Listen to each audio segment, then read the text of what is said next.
everybody.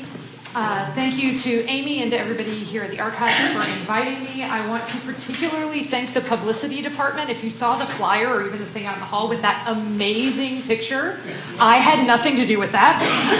That is all them, and I want to use it for like everything for the rest of my career because it's spectacular. So thank you all very, very much for having me today.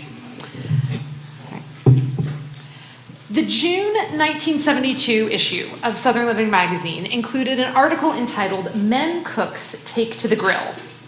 It began, quote, "If there's one place a man cook will boast he can beat a woman at cooking, it's the grill. Most women will agree, if for no other reason than to get them to help with the cooking. Sorry about that, Gloria Steinem." This quote, which misspelled Steinem's last name, by the way, was the only time that a feminist leader was mentioned by name in the first 15 years of Southern Living, from 1966 to 1980. Now, in spite of what I thought when I started this research and what a lot of us might think about Southern Living, its publishers never thought of themselves as publishing a women's magazine. That's not what they thought it was. The founding editorial statement described the new magazine as a, quote, special interest family magazine for both men and women.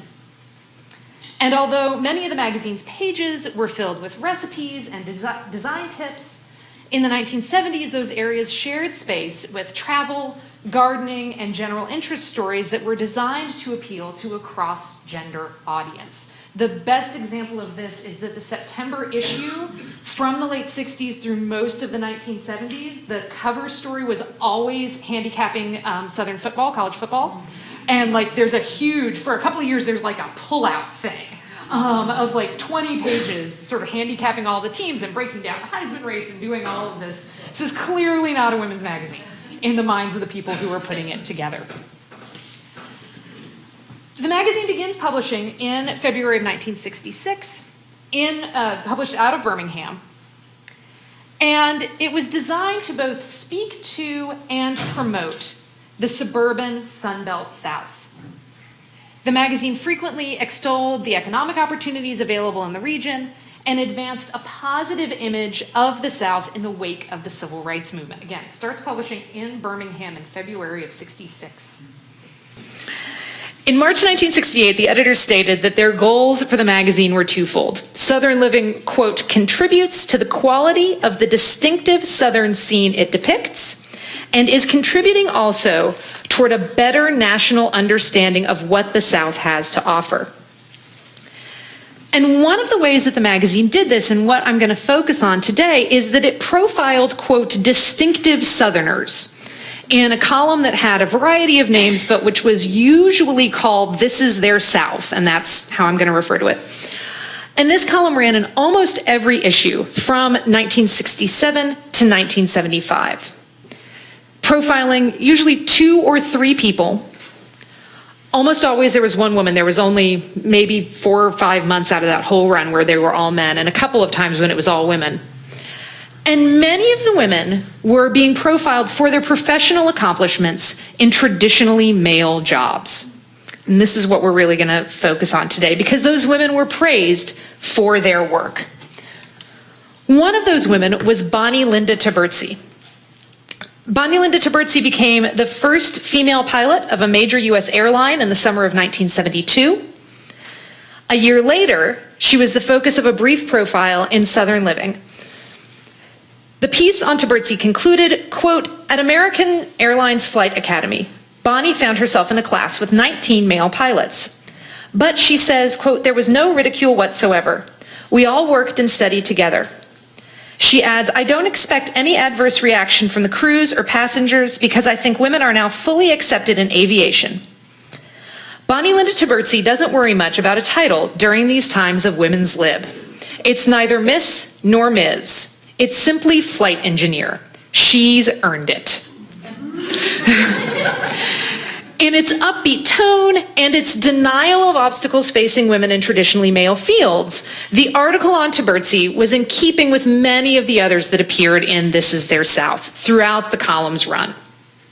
And the column was the primary place in which Southern Living sort of reflected the changes in American gender norms that were occurring from almost the moment that the magazine began publishing. And this is one of the really interesting things, is that in some ways Southern Living and feminism chronologically sort of grow up together. So the first issue of Southern Living is February of 66. The National Organization for Women now is founded in June of 66. So they're really moving right together. That reflection on what this meant for Southern women occurred only very indirectly in the magazine. Taberzi's column was one of only a handful which addressed women's lib by name. But This Is Their South regularly identified women who were breaking glass ceilings, women who were excelling in traditionally male fields, and these women were praised for their accomplishments. Now, celebrating women's professional lives is not the primary message one would take away from Southern Living. I want to be very clear that this is still like 95% recipes, decorating, travel, that sort of thing. But it is there. And the fact that it's there makes it really interesting. And it provides a really unique window into looking at how affluent white Southerners, who are the target audience for the magazine, thought about gender and reacted to feminism. Now, assessing readers' attitudes from the content of a magazine is always a little bit tricky. So I want to have sort of a caveat to say there are no letters to the editor published in Southern Living, ever. I have no direct reader responses to any of this.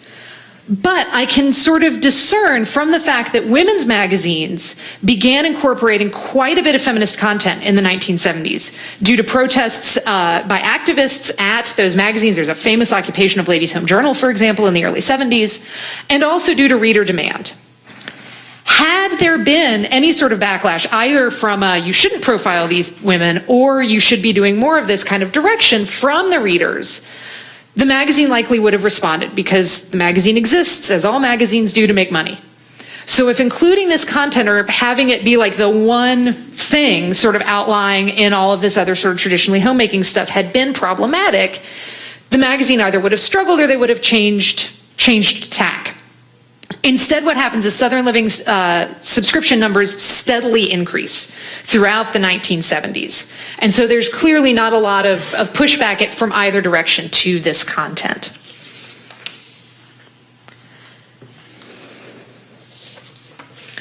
So in order to sort of understand what Southern Living can tell us about Southerners' attitudes toward feminism, I want to talk briefly about the founding of the magazine and what they're setting out to do, and then I'll spend the rest of the talk sort of going through more, maybe 5 or 6 more of these articles in a fair bit of detail.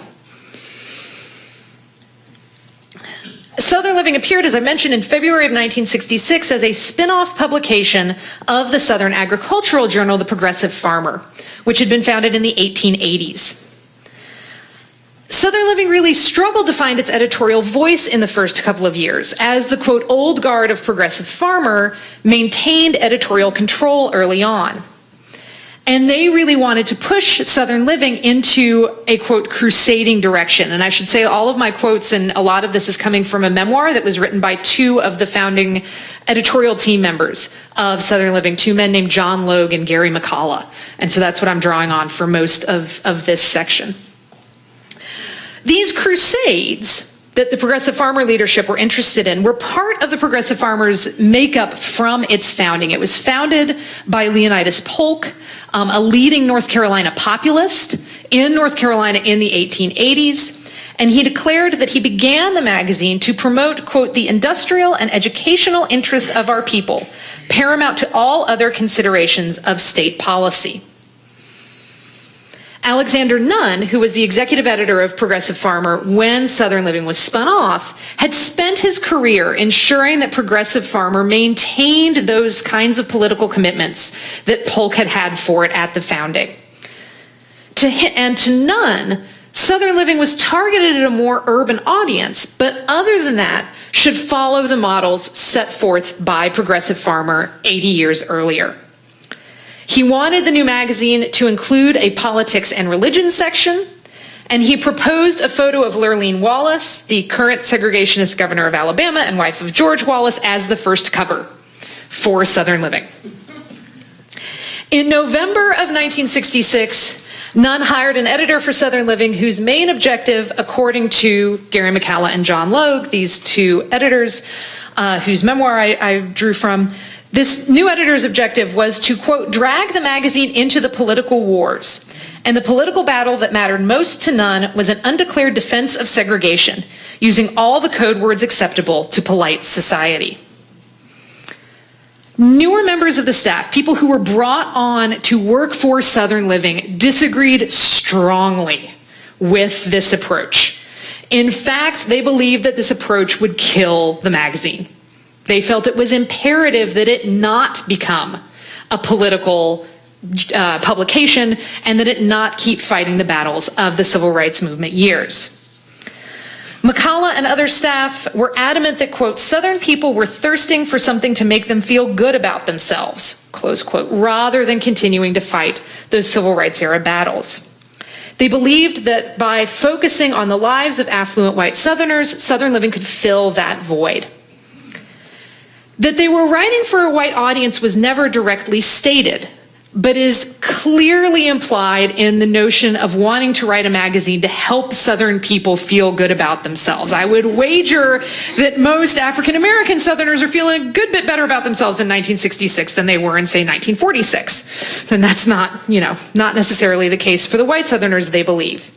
Media scholar Summer Vinson has argued that erasing the image of violent Southern whites from the national imagination was the primary motivation of the group of progressive farmer leaders who spun Southern Living off, a motivation which McCalla and the other leaders of Southern Living did not challenge. After a couple of years, the editorial team settled into a style that fit their mission to help Southerners feel good about themselves by patterning the magazine on Sunset, the West Coast lifestyle magazine that had begun in the late 1890s as an advertising vehicle for Southern Pacific Railroad. One scholar has argued that Sunset, quote, helped its readers, in this case the educated people of the far West, discover and define the values and lifestyles, the intellectual, emotional, and imaginative context, indeed the very psychological center of the region in which they were pursuing their lives, close quote. That's what Sunset does. And that's exactly what McCalla and Logue decided Southern Living needed to do. They take both the philosophy and the content and format from Sunset. And it's the format that's still familiar to readers today. Travel, food, gardening, homes, and the occasional what they call either feature or general interest story that didn't fit into those four categories, but that those four categories were the big things the magazine was going to do. In 1968, Logan McCalla wrote a white paper outlining this approach, we're just going to take Sunset and do it for the Southeast approach. And when they were discussing that general or features category, they stated that those articles, quote, will not deal with civic problems, socioeconomic issues, or politics. In their memoir, Logue and McCalla actually italicized that entire sentence when they were recounting writing this white paper, the only part of the entire memo that they so emphasized when they were writing their memoir. And these beliefs persisted well past that 1968 memo. Donovan Harris joined the Southern Living staff in 1974, and I was lucky enough to get to interview him, and he recalled that, quote, although there was a lot of political and social issues occurring during the 1970s, Gary McCalla felt strongly as though Southern Living should be an escape for our readership. He felt his role as editor was to make sure that the magazine did not tread into opinionated editorial and remained neutral regarding political and social issues. So Southern Living has a very firm policy of staying out of politics. And yet, in the 1960s and 1970s, they are running columns about women breaking glass ceilings in a variety of professional fields, which means they considered these columns neither political nor controversial, and that's really interesting to me as a historian of gender and politics and how people think about feminism. And so that's what I want to do is sort of walk you through, like I said, about half a dozen of these columns and sort of look at the ways in which we can see in these columns, we can watch Southern Living sort of figuring out what feminism and these changing gender roles could mean for their readers and how their readers are reacting to them. So I'm going to go roughly chronologically. The column starts appearing regularly in 1967. And many of the profiles in This Is Their South completely ignored any difficulties women may have had in blending their professional and personal lives. One early example is Edith Henderson, a landscape architect who was profiled in November 1968. The column on her achievements began, quote, "In a field dominated by men, petite, silver-haired Edith Henderson of Atlanta climaxed a 30-year career as a landscape architect when she was elected to the Council of Fellows of the American Society of Landscape Architects, the highest honor the 2,000-member organization can award." Goes on to talk about her career, and these columns, I should say, are only like 4 or 5 paragraphs. These are not long. Also, none of them ever have bylines. I don't know who wrote any of them. So at the end of this brief column, it mentioned that Henderson was married, named her husband, and then noted that she was the mother of, quote, 2 college-aged sons. There's an interesting potential conflict here. Her sons are in college. She's been active in her profession for 30 years. Clearly, there is a period there in the 1950s and 1960s when she is blending career and motherhood. That goes completely unexplored, completely unaddressed, not even acknowledged in the column. And so by completely ignoring whatever decisions enabled Henderson to raise 2 sons while working in a male-dominated field, the magazine implied that it was not only acceptable for women to do this, but also relatively easy for them to juggle these things. Now, the columns were not always so dismissive of the struggles of career-holding mothers. Senator Beth Johnson was profiled in the first regular appearance of This Is Their South in August of 1967. Johnson was the second female state senator in Florida, the first one, by the way, also named Elizabeth Johnson, which led to some tricky Googling early in this project. And her profile highlighted both the gender discrimination she faced on the job and how her status as a mother shaped her work. And I'm going to read hers in its entirety to you. This is the only one I'm going to read the whole thing of, but it's fascinating. And this is the first time this column has appeared, and this is what they write about Johnson. When Beth Johnson of Cocoa Beach, Florida, arrived to take a seat in the VIP section at Governor Claude Kirk's inauguration, the patrolman in charge barred the way with, quote, "That lady is no senator." He would not yield until an official source certified that the young, attractive brunette was indeed a state senator. Such incidents occur almost daily for Mrs. Johnson, who represents the district that includes Cape Kennedy, is the only woman in the Florida Senate, and certainly doesn't fit the stereotype of what a senator looks like. Mrs. Johnson further defies political typecasting because she won her first race and has lived in her district only 3 years. But she is by no means a political novice, having run campaigns and been active in the Republican Party for years. Her opponent must have been unaware of her experience, however, for he referred to her as just a nice housewife and mother of 3, a phrase which boomeranged when she asked ladies groups, "How many of you think of yourselves as just a housewife?" She told the audience, "I prefer the title household engineer." She lived up to her preferred title by managing her household smoothly while campaigning. Quote, "I always prepared breakfast for the children and was always home when they came home from school, though I do admit it took some doing. But I always say you can do whatever you really want to." By electing her, Mrs. Johnson's constituents proved that they can recognize determination when they see it, even if it is clothed in femininity and charm. They're so great. This column discusses some of the obstacles that Johnson faced in her career, the, quote, almost daily disbelief that a woman was a state senator, and the ways in which she balanced her career with her status as a mother. She is shown as really prioritizing her motherhood, making sure that she was there when her children needed her, and balancing that with her career because she, quote, really wanted to pursue both a career and motherhood. Most intriguing to me is the discussion of how Johnson used that status as a mother to advance her career when she talked to female audiences and asked for their votes.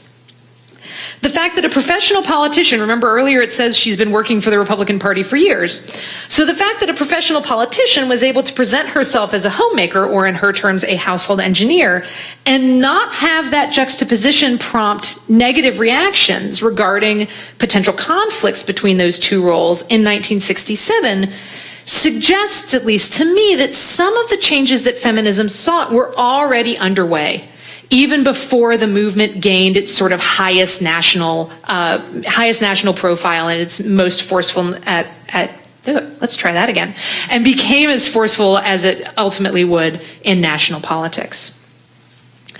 A profile from 3 years later, in May of 1970, makes similar points. Louise Reynolds, an African-American realtor from Louisville who had just retired from 9 years on that city's board of aldermen, stated that, quote, more women should get into political life. By nature, they're a lot harder community workers than men.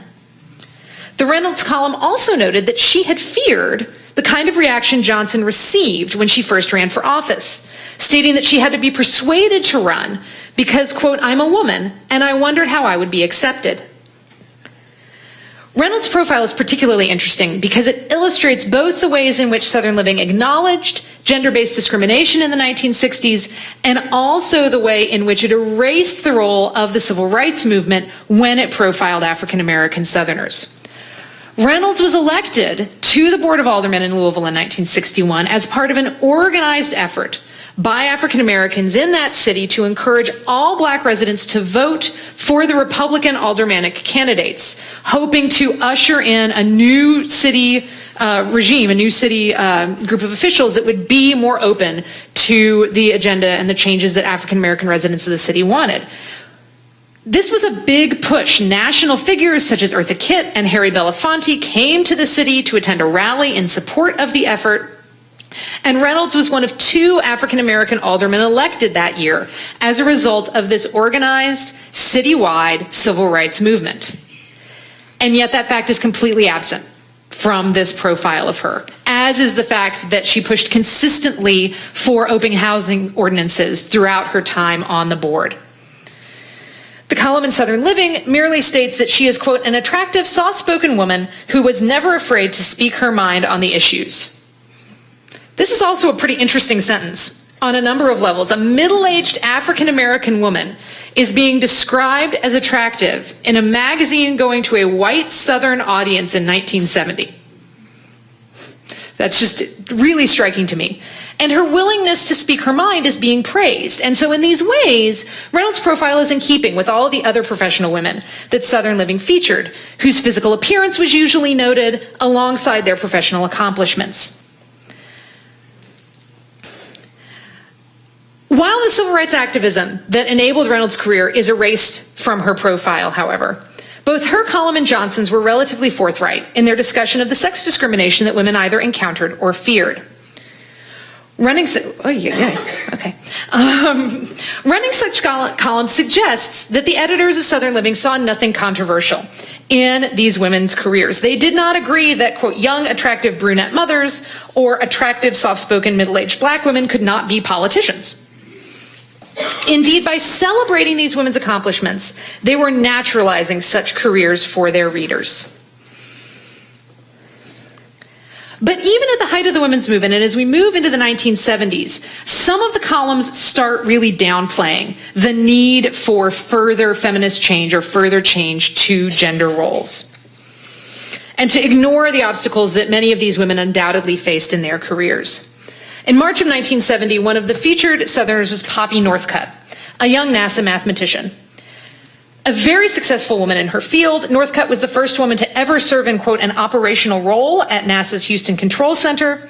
The overwhelming majority of the article focused on her appearance and her personal life. It also has this ridiculous double entendre at the opening line. I don't know if you can read it, but Poppy Northcutt, a tall, willowy Texas blonde, keeps bringing astronauts home. That's how the thing starts. So we've got that opening line. The article notes that she was a finalist in the Miss Austin and 10 Most Beautiful Co-eds competition. Has this cheeky little line, home to Poppy today is an attractive garden apartment. You know, so it really, and it doesn't talk about her career at all. Like, it's got this picture of her and then just says she's a mathematician at NASA. But now we're going to talk about everything else about her. Such framing of Northcutt's accomplishments made her work seem unthreatening. And by failing to discuss her career in any detail, it seemed easy for one to combine traditional markers of Southern femininity with being a mathematician for NASA. In some ways, this naturalization of Northcutt's career is a positive development. It shows that the feminist goal of equal professional opportunity for women was accepted, that the editors of Southern Living saw nothing controversial or political about profiling women like this. But it also worked to minimize the need for further feminist action. She can do all these things, so nobody needs any, everybody else should be able to also. And that's really the heart of the message that you get from looking at these columns, is that women can do whatever they want, but they do it through their own hard work, through their own determination, and there doesn't need to be any additional change to how society organizes gender roles, or we don't need a feminist movement anymore. And as we'll talk about, a couple of the women by 73 are saying that explicitly. This logic is even more prominent in Ellen Morphonius's profile the following March. Morphonius was the first woman elected as a criminal court judge in Florida. She grew up poor in rural North Carolina and worked her way through law school while raising 2 sons. She, quote, stayed out of school only 1 month when her elder son was born, and then, quote, took him to class in his car bed. The article concludes, she has continued to gain stature in her profession while losing none of her femininity. And this is a quote from her. Whatever I am, if I am a success, it's a living example of the American way. If you have initiative, courage, merit, and gumption, you can attain anything, close quote. It was undoubtedly unusual, to say the least, for a woman to bring her infant to law school with her in the 1950s. Morphonius passed the bar in 1957, so she's in law school in the mid-50s. Any hostility that she may have encountered in bringing her son along does not come into the Southern Living's profile of her, even though it's published in 1971 at the height of the women's movement. Morphonius is held up as an example of what can be achieved through simple hard work and determination. Now, there was no visible large-scale women's movement when she was starting her career, which makes her emphasis on her own hard work somewhat more understandable. She really is doing this all on her own. But by publishing an article with that tone in 1971, the effect is to undermine the need for further feminist movement work. As the 1970s proceeded and the women's movement became more of a central feature in American life, several of the women profiled in This Is Their South were explicitly supportive of the movement. I'm going to skip one of them and talk about the other one. In July of 1973, the column featured Lois Jackson, a former mayor and current city council member in Longview, Texas. Jackson was middle-aged and married, although her marital status was clear only through the column referring to her as Mrs. Lois Jackson at the beginning. There was no discussion of her home life in the article. The focus was completely on her many and varied accomplishments. In the final 2 paragraphs, her attitude towards feminism were laid out. I'm convinced, she says, that women, just like men, have a debt to pay for the democracy we've enjoyed for so many years. And the most effective way we can repay that debt is to become involved.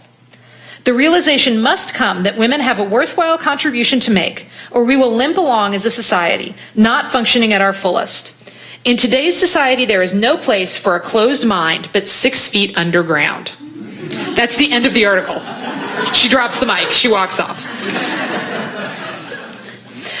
But the framing of this quote undercuts her message, because the beginning of that first paragraph that I quoted, let me find it, here it is, begins by saying, if the women's liberation movement had such a thing as a silent majority, Lois Jackson would do nicely as its leader.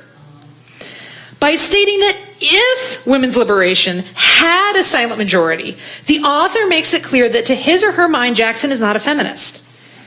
She's a polite, middle-aged woman, and those 2 things don't go together. In spite of Jackson's clear endorsement of the goals of the movement, going so far as to declare that no living person should retain old ideas about women's place in society, the language used to frame her statements makes it seem as though she is not a feminist. In reinforcing the stereotypical media image that a woman like Lois Jackson could not be a feminist, Southern Living obscured the fact that feminism was a movement that was open to and may have something to offer its readers. By stating that only a non-existent silent majority would make feminism open to women like Jackson, the magazine undercut the movement and its relevance to the lives of the middle-aged, middle and upper-class women who were its audience. This contradiction of supporting equal rights on the one hand while downplaying the need for a continued mass movement on the other is also apparent in a later column. Elizabeth Koontz, an African-American woman who had recently stepped down as the head of the U.S. Women's Bureau to become the first head of the North Carolina Department of Cultural Resources in her home state, was profiled in December 1974. Under her direction, from 1969 to 1974, the Women's Bureau was a leading voice for feminism within the Nixon administration, providing support to those lobbying for the Equal Rights Amendment and creating innovative programs such as Denver's Better Jobs for Women, which provided training in the construction trades to low-income women, most of whom were women of color. Koontz, in short, is a professional feminist. This is what she does for a living. When Southern Living profiled her, her feminism was on display. She stated, quote, "I have tried to direct my efforts toward destroying the old myths that discriminated against women, minorities, and the handicapped. The rules have changed. Women are no longer being cajoled into a role where they must be beautiful but dumb. Now they can be smart, too." The column closes, however, with a rather different quote from Koontz. So the final sentence of the column is, quote, "There will soon be no need for a women's movement. Then we can have a human movement instead." Koontz is shown as saying that feminism is almost done, that its goals have almost all been accomplished. Now, whether she was misquoted or the quote was truncated or that's actually what she felt is kind of immaterial. The way that the article is framed leads a reader to Southern Living to believe that, we're done with this feminism thing. Why are we still having this ERA fight? Why are we still talking about this? And it erases feminism's role in the careers of women like Koontz. Occasionally, the women profiled flat out stated that there was no need for a women's movement anymore. 3 young women featured in the summer and fall of 1973 asserted that in their fields, women were already accepted. One of those is Bonnie Linda Tiburzi, the pilot that we began with. Another is Tori Wickwire, profiled in October of 73. The piece on her began by stating that she was a, quote, "typical Southern belle," and outlined her hobbies, and then discussed her work as an engineer at Lockheed in some detail. The article concluded, "Tori says she feels no discrimination from her engineering colleagues at Lockheed. She says, I do the same work and receive the same pay as the others. If there has ever been a hint of displeasure because I am a woman in a profession traditionally filled by men, it has come from an occasional secretary or clerk. But as soon as they see I'm doing my job just like the rest of the engineers, we become friends." And so it's really creating the sense that that we're all accepted, everything's done. The work here of feminism is done because these women have these jobs. Throughout its regular run, from the summer of 1967 to the fall of 75, This Is Their South showed Southern Living readers a wide range of women who were working in traditionally male fields. Those women were praised for their accomplishments, and the fact that they were also mothers or wives was noted when applicable without any negative commentary regarding potential conflict between those two roles. On one level, therefore, the column was supporting and celebrating goals held by feminist activists, showing new fields opening up for women. At the same time, however, the ways in which these women's lives and achievements were framed worked against the women's movement.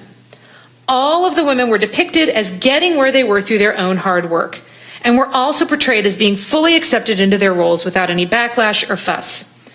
The role of feminism in paving the way for these women, whether concretely through lobbying for the passage of Title VII of the 1964 Civil Rights Act, which prohibited sex discrimination in employment, or more generally, through the creation of a debate around women's roles in society, was never acknowledged. Nor were any other areas of feminist concern, such as reproductive rights, rape, or domestic violence, ever discussed or even alluded to within the pages of Southern Living in the 1970s. By obscuring the mechanisms that enabled women to move into traditionally male fields, and in some cases actively denying that those mechanisms existed, This Is Their South praised feminism's accomplishments while erasing the movement itself from the narrative. It therefore naturalized this kind of women's work into the existing consumer suburban ethos of the magazine, an ethos that was at the center of the emerging Republican coalition of the era. And in the larger piece, I sort of fit this in with broader political trends. So I can talk about that a little bit in the Q&A if you'd like me to. This simultaneous acceptance and erasure highlights the ways in which media shaped public understandings of feminism in the South. Readers of Southern Living could rest assured that the magazine and the vision of Southern society it promoted were not sexist, as they saw non-traditional women praised month in and month out for their professional accomplishments. But they also found plenty of support for arguing against affirmative action for women or other proactive steps to decrease obstacles women faced to full participation in public life. The women featured in This Is Their South either denied the existence of such obstacles or insisted that all they had needed to overcome them was their own hard work. In Southern Living's version of feminist accomplishment, there was no need for feminism. Thanks.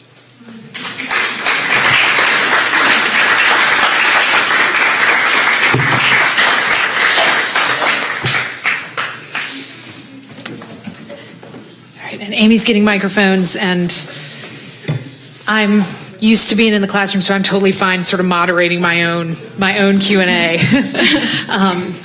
If you don't mind just raising your hand so we can see you, and either myself or Wesley will pass the microphone.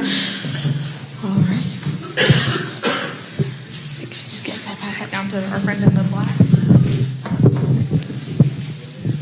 Yes, I was just curious, what led you to researching Southern Living for this? You know, what kind of led you on this path? Yeah, so there is a lot of scholarship on the politics of Southern Living's sort of target readership, on affluent white Southerners, especially in the suburbs, and their role in sort of shifting national partisan trends and that sort of thing. All of that work is about race. There is no gender anywhere near that work. And a lot of the people who write those books, I'm thinking here of the two main historians are guys named Matt Lassiter and Kevin Cruz, argue that their basic argument, what they're basically driving at, they actually have an edited collection called The End of Southern Exceptionalism, where they say, look, by, say, 1975, the politics, they say the politics, and just stop there, of people in Atlanta and Charlotte and Dallas are indistinguishable from the politics of people, by which they mean upper middle class white men, in Phoenix or Chicago. And therefore, we need to stop talking about Southern exceptionalism, that after Jim Crow is done. And I'm like, we don't think there's anything exceptional about Southern gender? Nothing at all. And so that was the question when I would talk to other historians who do sort of Southern history in this time period. My short answer was I want to pick a fight with Matt Lassiter because I just think he's wrong. But I couldn't, and I still can't. Part of the reason why this isn't going to be my second book is I can't figure out the sources to get at. I thought Southern Living would have more that was directly on point than it does. It was sort of the place I was going to start. I've got this stuff, but I'm doing really close readings of, 2 pages out of a 175-page magazine. And so it didn't turn out to be as rich of a source to sort of carry that larger argument as I hoped it would. But I still think it's really interesting.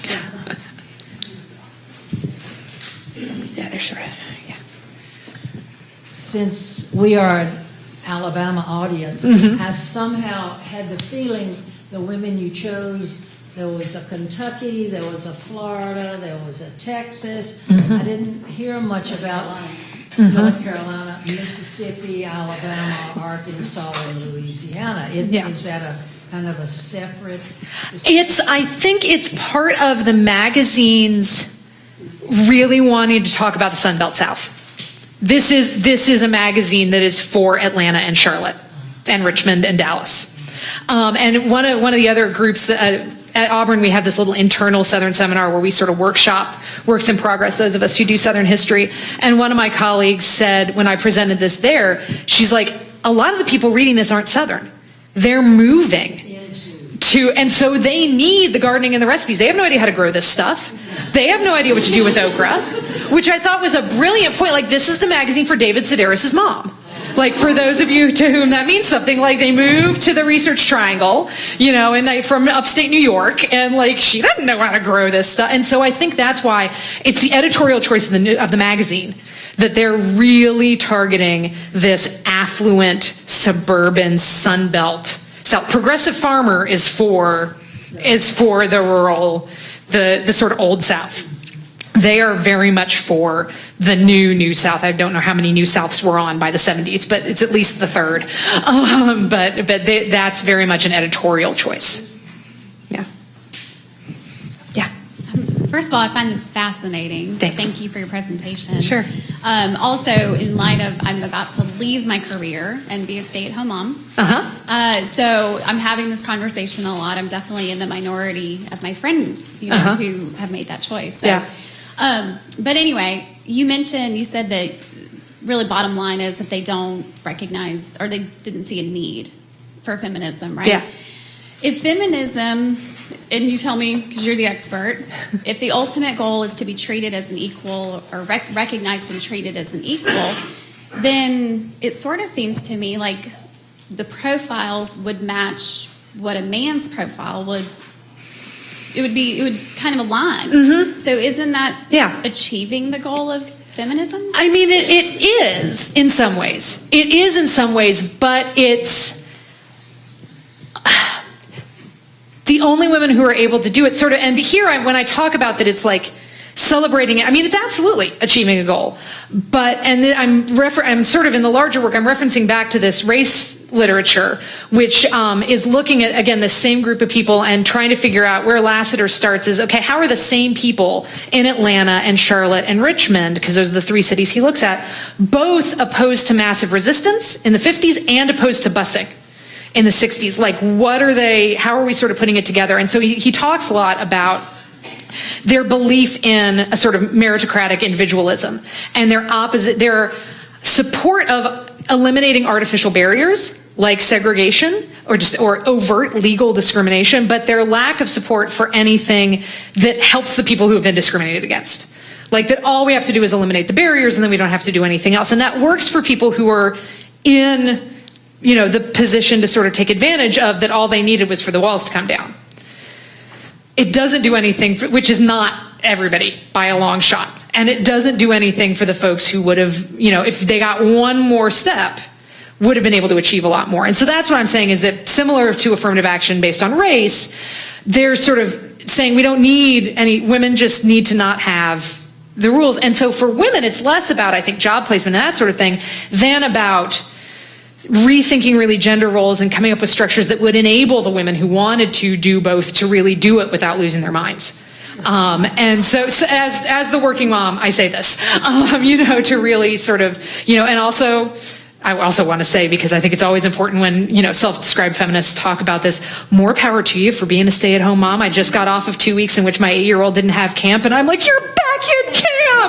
I am not built for what you're about to do, so I have huge amounts of respect for stay-at-home moms, because I could not do it. I love my children dearly. I could not do it. Yes. Is there anybody here from Southern Living today in the audience? I just was curious. Retired. Hi. Because I used to live in Birmingham, and I knew a lot of people that worked for Southern Living, and there was a lot of foment, I think, among the women on the staff about the management, and I just didn't know if you'd talked to any of them. So here's the thing. The corporate archives used to be open. I have seen a couple of dissertations in one article that were published in like the first decade of this century that cite the corporate archives. So I got in touch with them and said, hey, can I come here's who I am. Can I come dig around in the archives? They moved buildings about 2 years ago, and what I was told is that the archives are no longer accessible. And I couldn't get in. And I was talking with a woman there whose name is escaping me right now because it was close to a year ago. And I got contact information for a couple of people that I'll keep sort of chasing down when I sort of get back to this, if I keep going with it. What's really interesting, that memoir that Logan McCullough wrote talks about, and there's some version of the longer piece of this, I talk about this, about how they really saw themselves as sort of promoting from within and giving opportunities to women to sort of move up through the organization, and they at least are describing themselves as being really egalitarian and open. It would be really fascinating to talk to some of the women and see if they agreed with that. Yeah, and it's just a matter, as always, with oral histories of tracking folks down. So, yeah. Yes. On a personal note, what I was going to say is that there's many, many, many women during that period of time that were discriminated against. Mm-hmm. And on a personal note, my sister, who's from Montgomery, who graduated Lanier in 1965, and Emory in 1969, went to work for a very large insurance company in New York City. Mm-hmm. And after a year or two there, she felt the discrimination by not being promoted. Sure.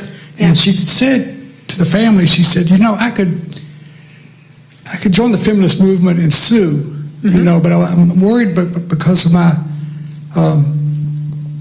I'll be discriminated against further by not being able to get a job. Right. So she went to work for another very large insurance company, and over the years became a vice president, and that was TIA-CREF. Mm-hmm. And but hers was an interesting story, mm-hmm. And that's all I have to say. Yeah, well, and it's also really interesting. There's a generational split in these women that I'm talking about. So the woman saying, only place for a closed mind is 6 feet under, is, if you look at the pictures, it's all the women in their 20s who are saying, we're done, we're good. Like, I've figured it out. And whereas all of the older women are saying, no, we really still need, we need to keep working on this. There are still real problems. Because if I don't know exactly how old these women are, but like the one who's the pilot, so goes in to American Airlines and becomes a pilot for American Airlines in 1972 when she's in her early 20s. It may have been her first, job out of college or whatever. They hadn't had that experience that you just talked about.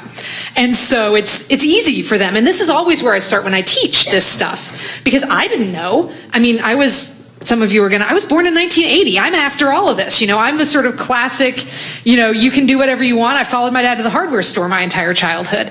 And I didn't know how bad things were in terms of the legal discriminations against women before the mid-'60s until I got to college and learned about it. So that's why I always start with my students. I'm like, status quo ante, my sister-in-law, who's never married, could not have gotten a mortgage without her brother or father co-signing that loan, as a 48-year-old woman until 1972.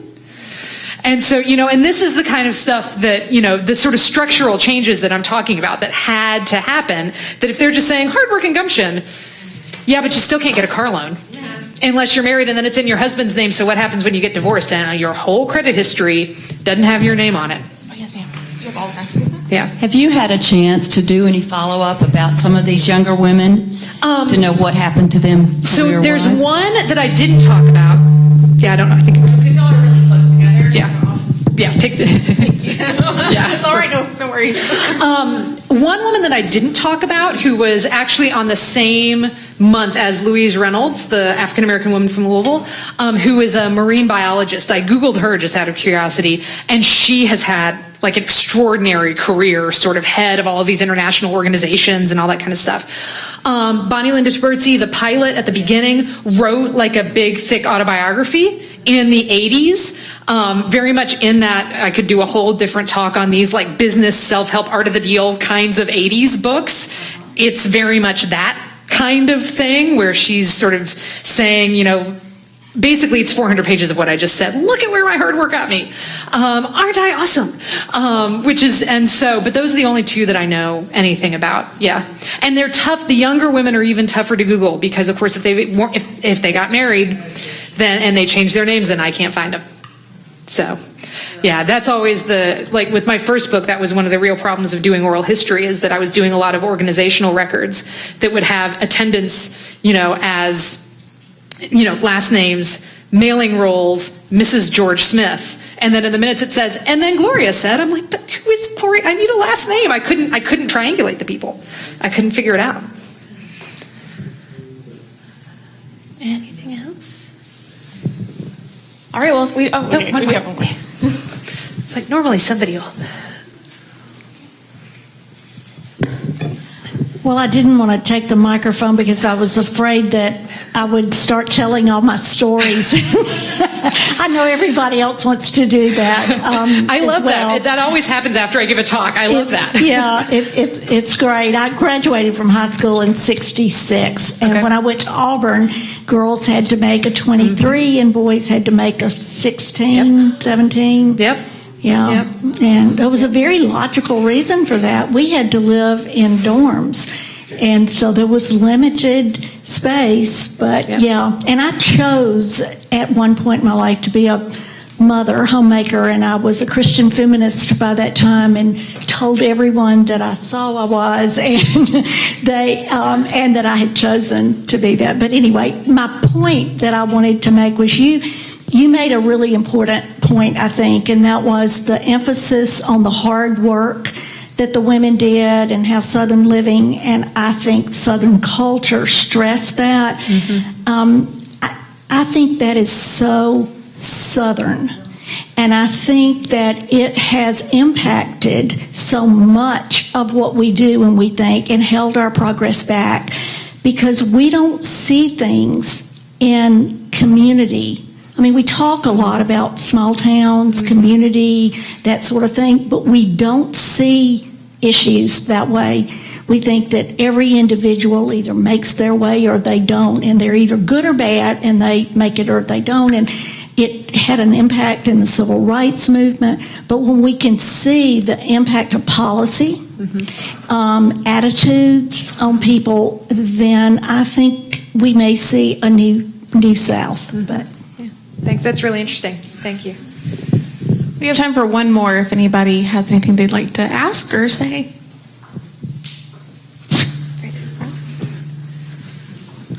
I was intrigued by the comment you made of the thing we weren't going to get into until later.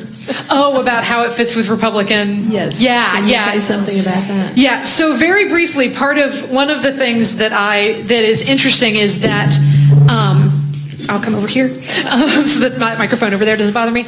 And here I'm drawing a lot on. There's a scholar who's out at University of Oregon or Oregon State named Marissa Chappell, who has a great article about Reagan's first term and within his administration. And I'd heard this, actually, Marjorie Sproul told me this story. Schlafly, the sort of strident anti-feminist, anti-feminist activist group, when they had bad news to give her, according to this story that I heard secondhand, the people in the Reagan administration would have to draw straws to see who had to call her. She didn't, because they're very worried, and this article that Chappell writes talks about that they're very, very worried about the gender gap that's emerging, and they're worried that they can't, and so she coins the term free market feminism, that the Reagan administration in its first term is really interested in sort of talking to female business owners and other people, not going sort of all the way to the activist anti-feminist side. And I think this also sort of echoes that middle ground. Chappell also mentions in that article that in the historical literature, we've lost the middle. Everybody who's in the scholarship is either a feminist or an anti-feminist, like active in one or the other. With most people, we're neither. Part of why we do that is because it's really hard to find the people, the evidence, the sources to talk about that middle, which was the other thing I was kind of trying to do with this, is I was trying to find that middle. But I think you can see, that's how I think it fits in, is I think just as much as the sort of activist anti-feminist Stop ERA, Phyllis Schlafly folks are influencing the Republican Party, there is still more of a lingering of the sort of Republican feminism angle of, Betty Ford is a tireless campaigner for the ERA. And there are ways in which some aspects of the feminist agenda in the 70s fit really nicely with sort of traditional Republican Party politics. And so this is another place where I think you can see that sort of getting reshaped but still sticking around. And so that it's not sort of trying to be a corrective on, look, the entire Republican Party does not instantly become Phyllis Schlafly. And it's more nuanced than that, and that nuance has really been lost in the historical literature. All right, thank you again to Dr. Blair. Thank you all.